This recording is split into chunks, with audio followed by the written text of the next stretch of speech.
Et si le monde se dirigeait lentement vers une confrontation directe entre la Russie et l'Occident?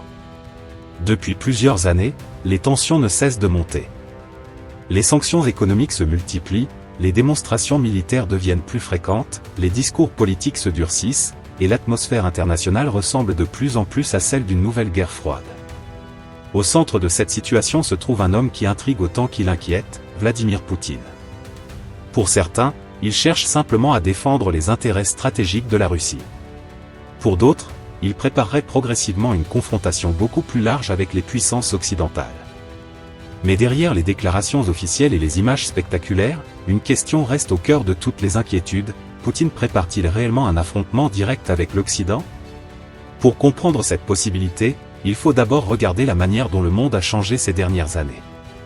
Après la fin de la guerre froide, beaucoup pensaient que les grandes confrontations entre puissances appartenaient au passé. Pourtant, les rivalités géopolitiques n'ont jamais disparu. Elles ont simplement changé de forme. Et avec le temps, la Russie a progressivement retrouvé une posture beaucoup plus offensive sur la scène internationale. Depuis son retour au pouvoir, Vladimir Poutine a cherché à restaurer l'influence de la Russie, qu'il considère comme une grande puissance historique ayant perdu une partie de son statut après l'effondrement de l'Union soviétique. Dans cette vision, l'expansion de l'influence occidentale, notamment à travers certaines alliances militaires et politiques, est perçue comme une menace stratégique directe. Ce sentiment de pression a profondément influencé la politique russe et la manière dont Moscou réagit aux événements internationaux. Mais ce qui inquiète aujourd'hui, ce n'est pas seulement le discours. Ce sont les signaux qui s'accumulent. La Russie renforce ses capacités militaires, modernise ses armements, développe de nouvelles technologies stratégiques et multiplie les exercices militaires dans plusieurs régions sensibles. À chaque démonstration de force, le message envoyé semble clair: Moscou veut montrer qu'elle est prête à défendre ses intérêts, quel qu'en soit le prix. Cependant, une confrontation directe avec l'Occident serait extrêmement risquée. Les conséquences seraient immenses, non seulement pour l'Europe ou les États-Unis, mais pour le monde entier. Une guerre ouverte entre grandes puissances modernes ne ressemblerait à aucun conflit du passé. Les impacts économiques seraient mondiaux, les chaînes d'approvisionnement seraient paralysées, les marchés financiers pourraient s'effondrer, et les tensions pourraient rapidement devenir incontrôlables. C'est précisément pour cette raison que la confrontation actuelle reste principalement indirecte. Au lieu d'un affrontement frontal, les tensions se jouent sur plusieurs terrains: économiques, diplomatiques, technologiques, énergétiques et informationnels. Chaque camp tente de renforcer sa position sans franchir certaines limites. Mais plus les tensions augmentent, plus le risque d'erreur devient important. L'un des éléments les plus sensibles de cette situation concerne l'énergie. Depuis longtemps, la Russie utilise ses ressources énergétiques comme un outil stratégique majeur. Le gaz et le pétrole ne sont pas seulement des ressources économiques, ce sont aussi des instruments d'influence. Contrôler certaines routes énergétiques ou certains approvisionnements permet de peser directement sur d'autres économies. Et dans un contexte mondial déjà fragile, chaque crise énergétique devient un moyen de pression considérable. Mais la stratégie russe ne repose pas uniquement sur la puissance militaire ou énergétique. Elle inclut aussi une dimension psychologique et informationnelle. Aujourd'hui, influencer les perceptions est devenu presque aussi important que contrôler un territoire. Les discours, les médias, les réseaux d'influence et les campagnes d'information jouent un rôle central dans les rapports de force modernes. Chaque camp cherche à imposer sa vision du monde, à justifier ses actions, et à affaiblir la crédibilité de l'adversaire. Dans ce contexte, Vladimir Poutine apparaît souvent comme un dirigeant calculateur, patient, et prêt à exploiter les failles du système international. Sa stratégie semble reposer sur une idée simple: profiter des divisions occidentales, tester les limites, et avancer progressivement sans provoquer une réaction unifiée trop forte. C'est une approche basée sur l'équilibre, la pression constante et l'incertitude. Mais alors, prépare-t-il réellement une confrontation directe? La réponse est plus complexe qu'il n'y paraît.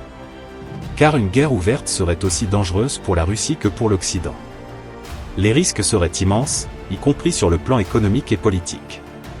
C'est pourquoi certains analystes estiment que l'objectif principal de Moscou n'est pas forcément la guerre, mais plutôt la démonstration de puissance, la capacité de dissuasion et le repositionnement stratégique. Pourtant, même sans volonté explicite de guerre, le danger reste réel. Dans un climat aussi tendu, une erreur de calcul, un incident militaire ou une escalade incontrôlée peut rapidement faire basculer la situation. L'histoire montre que certaines grandes confrontations ont commencé non pas par une décision volontaire, mais par une succession de tensions mal maîtrisées.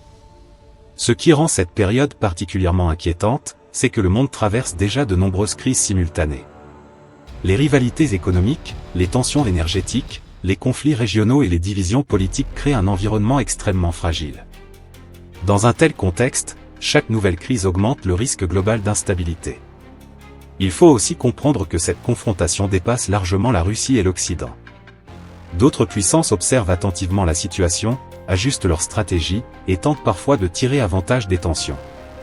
Cela transforme progressivement le système international en un immense échiquier géopolitique où chaque mouvement peut avoir des conséquences mondiales. Pendant ce temps, les populations ressentent déjà certains effets de cette tension. Hausse des prix de l'énergie, incertitude économique, inquiétude sécuritaire, augmentation des dépenses militaires, même sans guerre ouverte. La confrontation actuelle impacte déjà la vie quotidienne dans de nombreux pays. Et plus les tensions durent, plus ces conséquences risquent de s'aggraver. Ce qui est peut-être le plus inquiétant, c'est que le monde semble entrer dans une nouvelle ère de rivalité permanente. Une époque où les grandes puissances ne cherchent plus forcément à coopérer, mais à défendre agressivement leurs intérêts stratégiques. Dans cette logique, chaque crise devient une opportunité de tester les rapports de force et de redéfinir les équilibres mondiaux. Au final, la vraie question n'est peut-être pas de savoir si Poutine veut une confrontation directe avec l'Occident.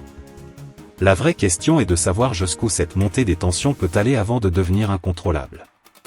Parce qu'aujourd'hui, le danger ne réside pas uniquement dans les intentions affichées, mais dans l'accumulation des pressions, des provocations et des rivalités. Et dans un monde où les équilibres deviennent de plus en plus fragiles, il suffit parfois d'un seul événement, d'une seule erreur ou d'une seule décision mal calculée pour faire basculer l'histoire dans une direction totalement imprévisible. D'ailleurs, si tu veux enfin comprendre la guerre en Ukraine simplement et sans te perdre, j'ai résumé tout le conflit dans un e-book clair et rapide à lire. Le lien est dans la bio de ma chaîne.